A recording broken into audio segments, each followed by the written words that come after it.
An ambush. Don't move. A convoy arrives to the plane, which was transporting dangerous prisoners. They are all being moved to the plane, but only one prisoner was Special Havelock. He was wearing extra chains and a mask with glasses so that no one would understand who exactly was being transported. He even had 2 personal guards assigned to him. A little later, Havelock stealthily pulls out his tooth, in which the master key was hidden, and slowly begin to crack the lock. When suddenly there is an explosion. The engine failed. Pilots immediately request an emergency landing, while the number of prisoners is methodically decreasing. One of them steals the keys from the guard, but he also gets sucked into the hole. Before that, Havelock managed to take his keys. The guards see that he has freed himself and try to grab the fugitive, but he easily confronts several guards at once. The rear flaps fail, and all the people fly up to the ceiling. The fugitive, clinging to the seat, crawls to the pilot. But it was too late. The plane crashes in a remote area. Thanks to the snow, the landing was more or less soft, and all the surviving prisoners are avoiding. Frank, a federal marshal in Alaska, lives a normal life with his wife Sarah and son Luke. Frank tells Sarah that he was approved to buy the house they dreamed of. He has plans to retire and start a quiet, non-dangerous life. Already at work, Jane tells Frank that the firefighters called them because of some smoke in the mountains. They don't know where he is from and ask the police to fly there by helicopter and find out everything. Frank promises to check it out. They quickly find the fallen helicopter. The marshal is being checked by planes, but there was no one there anymore. From the chains, Frank immediately realized that prisoners were transported in it. They see that a live officer is lying next to the plane. He warns that this is an ambush. A dozen prisoners come out of the forest and attack the marshal. Frank is strong enough to fight back, but another inmate uses a knife, severely injuring Donnie. Frank grabs a gun, and several fast movements eliminates the threat.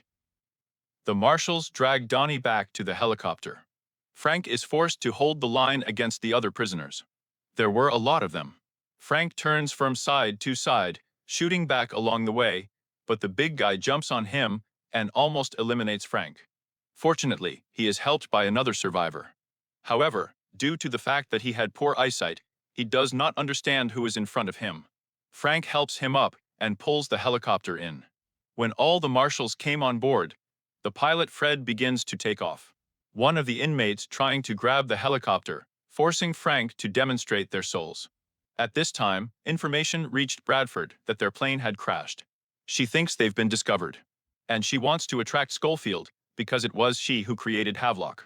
After a while, Bradford tells Schofield that they caught Havelock in Russia and secretly transported him to Alaska. But someone found out about this plan.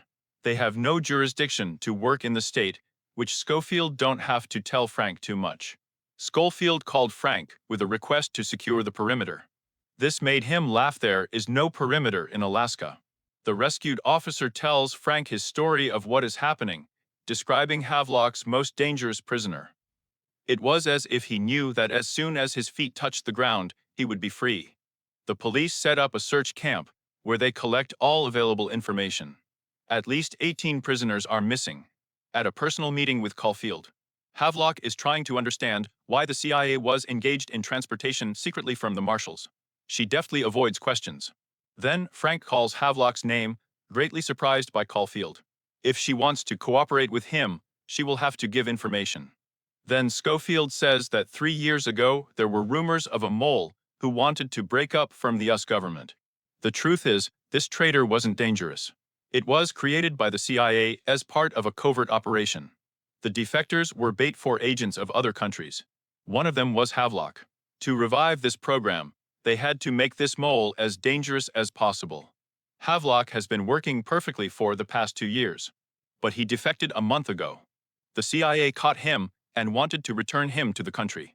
But now the 9,000-kilometer escape is just the beginning. Frank is sure someone is helping Havelock. They received information that something had happened in the weather base, located 30 kilometers from the crash site. Frank doesn't think the prisoner could have gotten there, but Schofield is sure it's none of Havelock's business. When the police get there, they really find Havelock, who attacks from hiding. Schofield has ordered Havelock to be eliminated, but Frank suggests that he give up and just talk. Then Schofield lets down the dog that diffused Havelock. After examining it more closely, Schofield realizes that it is not Havelock. Upon returning to the base, she checked the documents more carefully and realized that the surviving officer was not an officer. Havelock had been with them the whole time. It was as if he knew that as soon as his feet touched the ground, he was free. Frank tried to warn Sarah, but Havelock started a new stage of escape.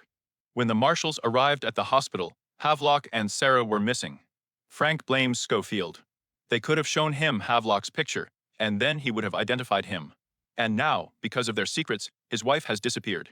From that moment on, they are no longer colleagues. Suddenly, Havelock starts talking through police radios. He says that Frank's wife is still alive, which means he owes him. And he asks for a favor to become his contact, and together they will change the world. The next day, the family meets one of the prisoners of the cycler. He breaks his prosthesis, where the money was hidden, and asks for help in exchange for money. All he needs is for them to take him to the police. As for the reasons for Havelock's capture, he managed to steal a top-secret document. It stores data about all future and old targets, their offices, and if he publishes it, a disaster will happen.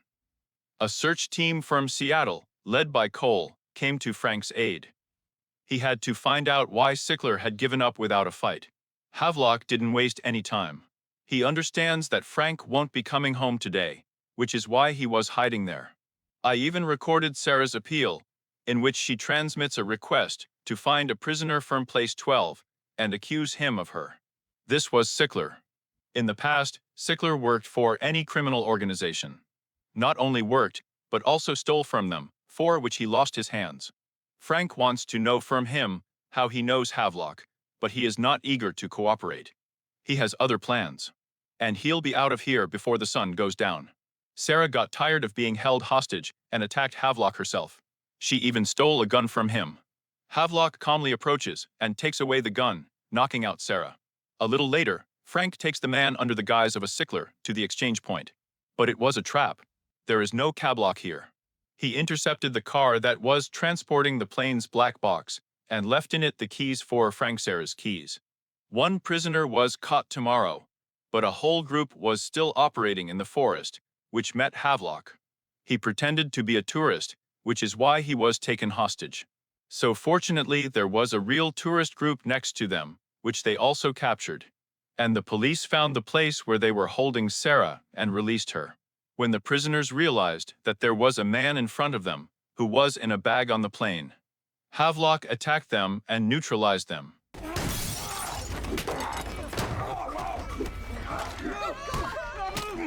In order not to die, Bugай offers to become their leader to him. He contacts Frank on the radio and says that he gave Sarah on purpose since Frank fulfilled his request. And he has a new one, the password of the school field from the CIA account. If she doesn't give it, he will eliminate the hostages and shoot the prisoner so that they believe him. The police realized where the signal was coming from. There, he personally went Frank. Havelock wonders if Sarah knows about his secret in the basement. He can help him. These words clearly surprised Frank. Havelock adds that he has this secret well hidden. As they spoke, the Schofield attached the car to the helicopter, which easily lifts it. The prisoners tried to escape, but they were quickly caught. The helicopter put the car at the right point, where an armed detachment was waiting for them. But Havelock is not afraid of them and literally throws the car off the gorge. Where it breaks through the glass, it avoids.